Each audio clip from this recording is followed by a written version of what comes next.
Strange Tales. Number 147.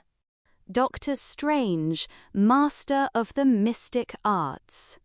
From the nameless nowhere comes Kalu.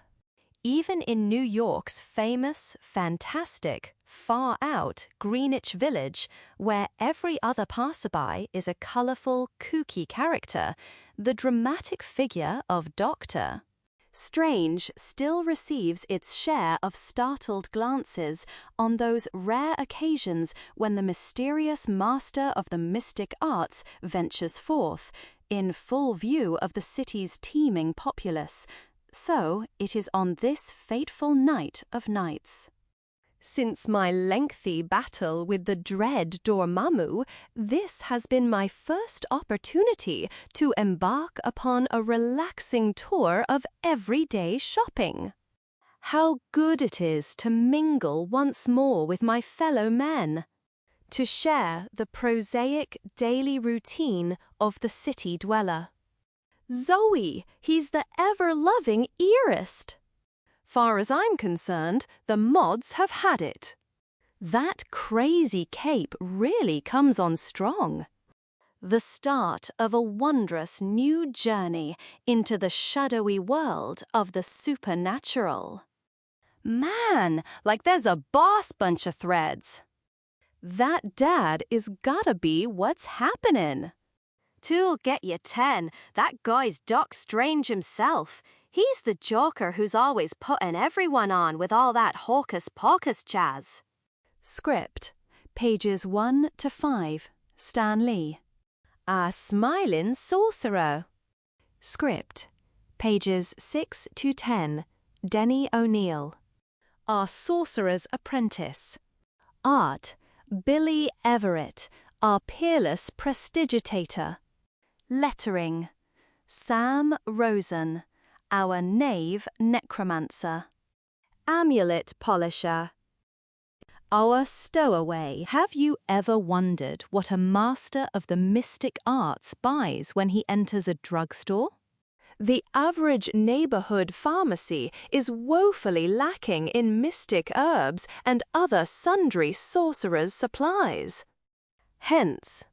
Oh, and don't forget a bottle of aspirin and some 2 4-hour cold capsules. Charge it to my account, if you will. I thought you'd moved away, Doctor Strange. I haven't seen you in here for the past few months. No, I was merely out of town. Oh, on vacation? I wouldn't quite call it that.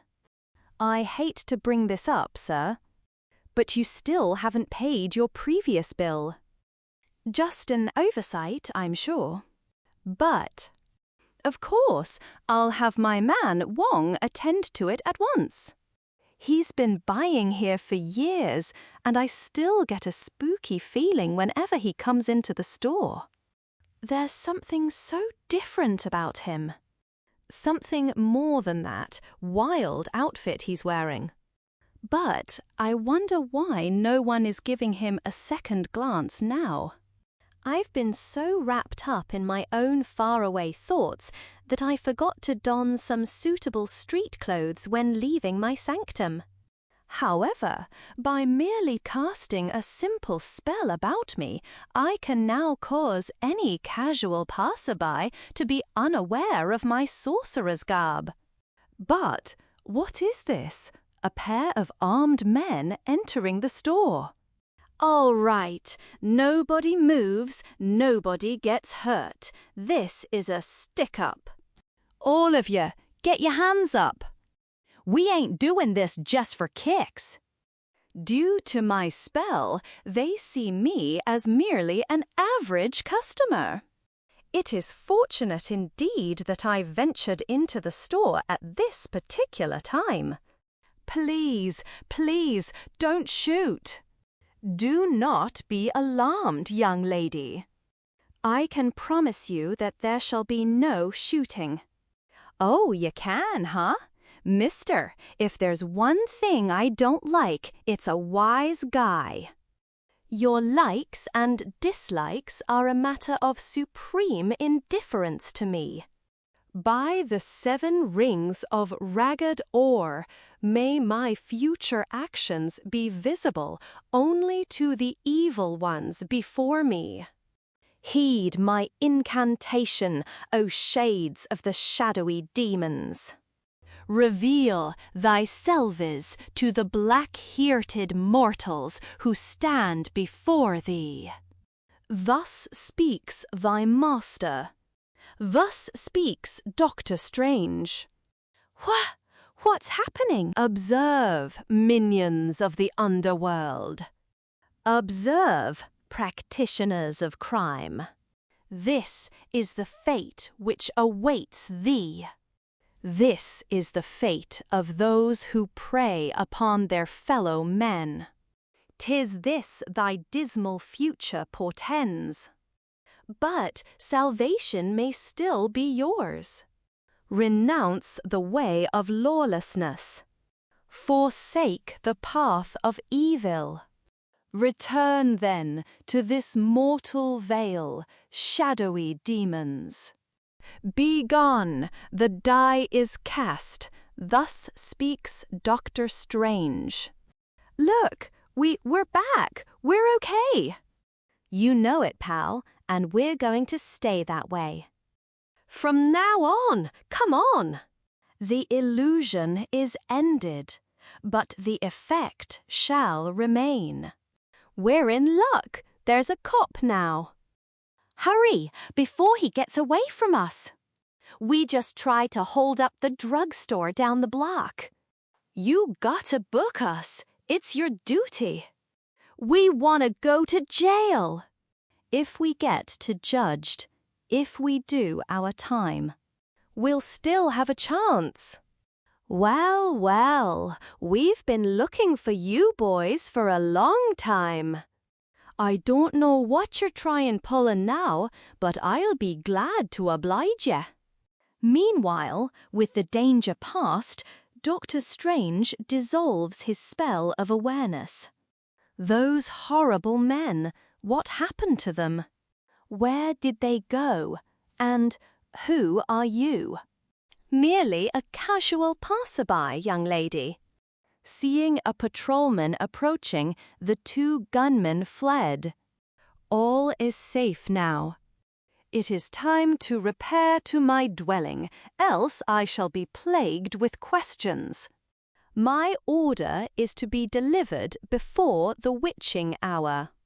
And so, good night. Moments later, within the shadowy confines of an ancient brownstone dwelling in the heart of Greenwich Village. In my absence, you neglected to pay our pharmacy bill. Such carelessness does not befit the faithful Wong. 1,000 pardons, master. I did possess the will. But not the wealth. Why did you not withdraw the money from my bank? Alas, I has already been withdrawn. To the final penny for last month's rent. But more pressing matters are upon us, master. These gentlemen have been patiently awaiting your arrival. I'm the building inspector for your neighborhood, Doctor Strange. It's my duty to tell you that this building will be condemned unless you have it repaired to conform with existing standards and regulations. But my sanctum sanctorum is a very special dwelling. It cannot be constructed like any ordinary building. Sorry, I've got my orders. You have 6 months to get the place painted and seal up these mouldy trapdoors and hidden passageways. Very. Well, I shall do my best, sir. A short time later. Master, I will take money to repair this domicile. But this unworthy person begs to remind you that we are at present without funds. 'Tis my fault, faithful Wong. Such mundane matters too often slip my mind. Get you to my vault! Take a handful of jeweled trinkets and sell them at the market price. So long as mystic menace abounds, we must not concern ourselves with monetary trifles. I hasten to obey, master. Then, with the departure of his devoted manservant, I must now relax. 'Tis time to pore over the eternal writings of the venerated Vishanti. These sacred incantations, these age-old charms and spells. To me, they are food and drink. They are the very fabric of all existence. But now, to work. I must be certain that my old enemy, the wicked Baron Mordo, has not escaped from the mystic prison in which the esteemed Ancient One has incarcerated him. For, should Mordo ever again regain his freedom, all of mankind would be in direst jeopardy. By the everlasting powers of enchantment, I the eternal majesty of the mystic realm. Let the gleaming crystal of Agamotto pierce the veil of time and space. Thus do I command. Slowly, inexorably, the cloudy mists begin to clear. Under the enchanted incantations of Dr. Strange. Until it is he, all is still well. But he seems to sense another's eyes upon him. I am observed. It can only be the accursed Strange of all who live, of all who breathe. Him do I despise beyond all measure, beyond all reason. Though I waited 1,000 lifetimes, though I am imprisoned for ages without end, still shall I be avenged. Strange, hear the words of Mordo. Upon you I place the curse of Watum. Come forth, hated one. Oh, are you too craven, too fearful to appear before the one who shall some day destroy you? Fearful of you, master of villainy? Never! The witless fool! I've harnessed my strength for months, waiting for this one moment. This one supreme effort. Now, when you least expect it. The shield of the seraphim. Although you are pledged to abandon violence, I still know with whom I deal. Always, you've outplanned me. Outmaneuvered me, but my time will come. Sooner, or later, you will grow careless, unsuspectful. And, when you do, Mordo shall be there, merciless, deadly, and finally triumphant. I shall destroy you. Do you hear? Destroy you, destroy you, destroy you. That is why I must never relax my vigilance. So long as Mordo lives, his hatred grows stronger. But I feel I have wallowed in unrelieved villainy. My soul now craves the sight of beauty. It hungers for the presence of virtue.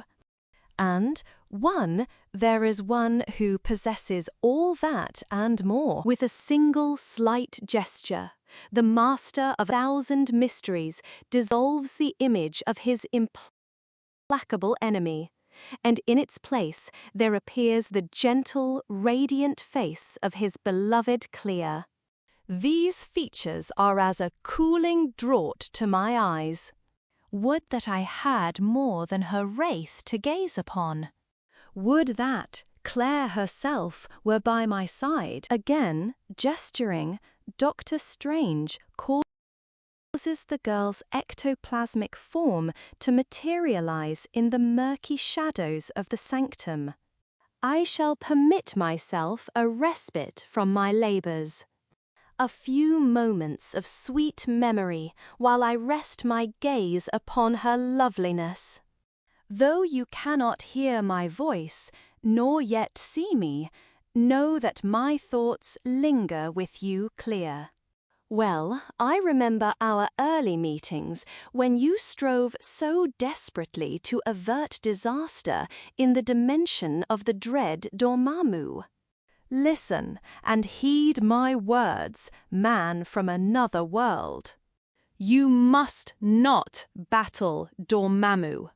You waste your breath. Nothing can stop me. I must save humanity from the dreaded one. When you risked the terrible wrath of all the powers of darkness to warn me of dangers beyond my imagining. Even though I perish in the attempt, I dare not falter. My life means nothing. No, it is not only of you I am thinking. If, by some unbelievable miracle you should triumph, it could mean the end of us. I do not understand. And, most agonizing of all, those few moments after you were freed from the nether dimension wherein Dormammu has bound you. The searing instant when we parted. What will become of you now? Perhaps there could be a way to take you back with me. No, this is my world. It is here that I belong, no matter where my heart shall be. Go, man of mystery, and whatever befalls, know I always shall never forget you. But enough. I must banish beauty from my sight, lest it blind me to my ordained task. For now I must content myself with the hope that our destinies are indeed one. With apologies to Goethe, another gem in this the marvel age of erudite quotations. Scholarly Stan. There is much I do not know, much I must learn before I dare permit myself personal comfort. No mortal is safe until I ascertain the final fate of the dread Dormammu, Lord of the Netherworld. He who dared attack the all-powerful Eternity himself in his quest for vengeance against me. This responsibility is wholly mine, for I caused the evil one's insane tampering with the very fabric of being. Though less than 12 months' earthly time has passed since first my spirit confronted Dormammu, it seems countless eons. Never will I be able to erase from my mind the chill which gripped me when I heard his rasping, confident boasts. Bah! All through the ages, witless creatures such as you have dared to challenge me, and all have met the same deadly fate. I shall give you a brief period to reconsider before I summon you to your final battle. No, nor will I forget the awe which seized my heart when I, a mere creature of flesh, dared test his strength in mortal struggle. But I must not allow my mind to dwell on thoughts of defeat. I must fight on until the end. And, most bizarre of all, the fleeting kinship I shared with him when we allied to combat the savage creatures which attacked in endless hordes from an unspeakable place, intent on depravity and destruction. The exhilarating taste of triumph when our combined force finally vanquished them. They cannot penetrate any further. It holds! My barrier holds! Then, as he screamed out his rage, I glimpsed the strange, alien sense of honor which lurked beneath his inhuman visage. Curse you, mortal!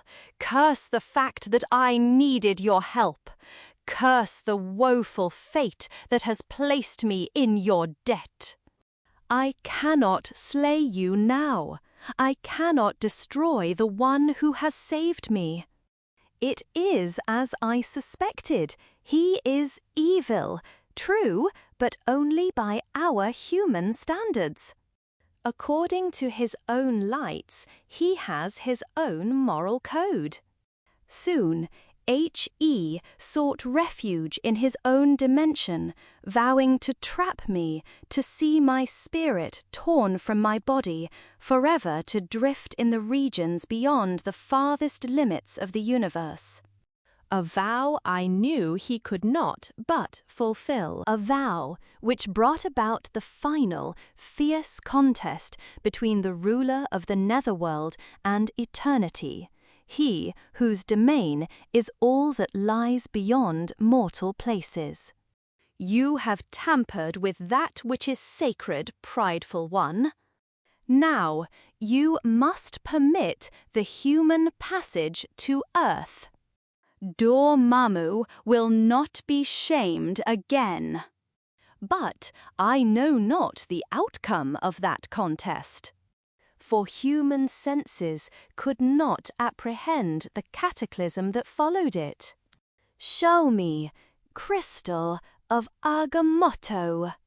Reveal to me the fate of the awesome antagonists. The fate of Dormammu after his physical form was disintegrated between the colliding celestial spheres. Quote, was his voice forever stilled? Or does he yet exist in some nameless state, plotting further schemes of vengeance? And what of the deathless eternity? Though I know he could not have perished, yet I cannot fathom why he suddenly vanished. Did he choose to disappear for some reason of his own, or did he too suffer from the forces unleashed by Dormammu? Hearken to the voice of your master, Crystal. Let the mists be lifted. Let your mystic vision probe the remote corners of the universe to wherever Dormammu and eternity now dwell. Give me that knowledge I need. By the shades of the seraphim do I command you. But within the glimmering depths of the crystal, only the dimmest shadows form, and then, almost at once, fade again into the cold, cosmic whiteness. I can learn nothing. It is beyond my own mystic powers. Return to your receptacle, Crystal of Agamotto. Your work is finished for the moment. Now I must turn my attention to more mundane matters. Though I am loath to do it, I must seek a means of earning money. After my creditors are satisfied, I may return to my tasks undisturbed. Once, years past, a theatrical agent named Hiram Barney suggested I use the arts I possess to amuse idlers in nightclubs.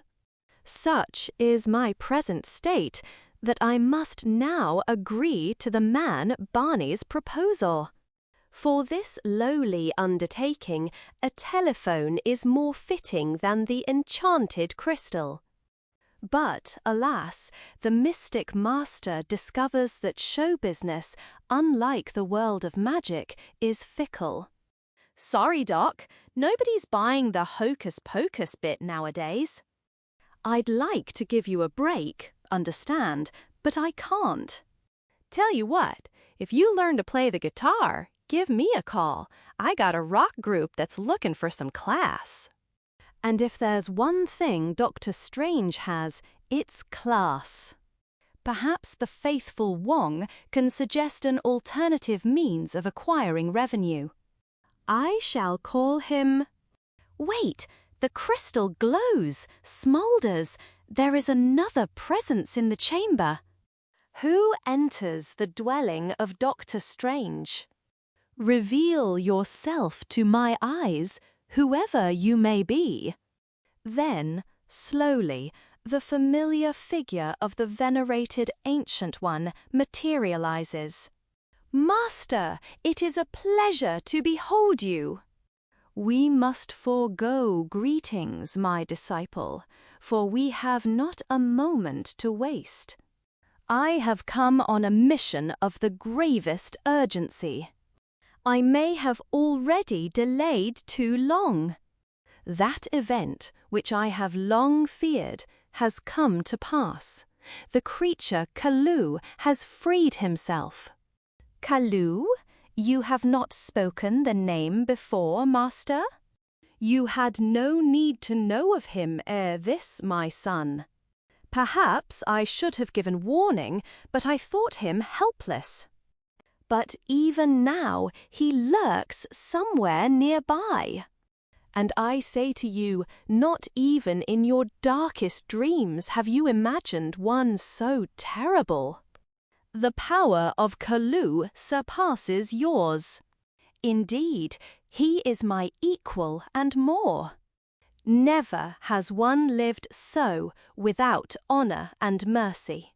Never has one lived so utterly committed to evil. Suddenly, inexplicably, the very atmosphere is charged with an ominous feeling of dread, and the Book of the Vishanti, the sacred volume, which contains within its yellowed pages all knowledge of the occult possessed by mortal man, melts into nothingness. We are too late. Kalu has already struck. But how? No magician could penetrate the enchanted aura which guards the Book of the Vishanti. Kalu is more than a magician, disciple. He is the incarnation of all that is loathsome within the heart of human creatures. Now, our position is dire, for with the sacred writings, he can finally complete the hideous work he began over 300 years ago. Who is Kalu, Master, and what work do you speak of? He is the man who first disclosed to me the secrets of the supernatural. He is the man whom once I admired and loved above everyone else in the world. It is time to tell you of events I had hoped were forever forgotten. I am listening, Master.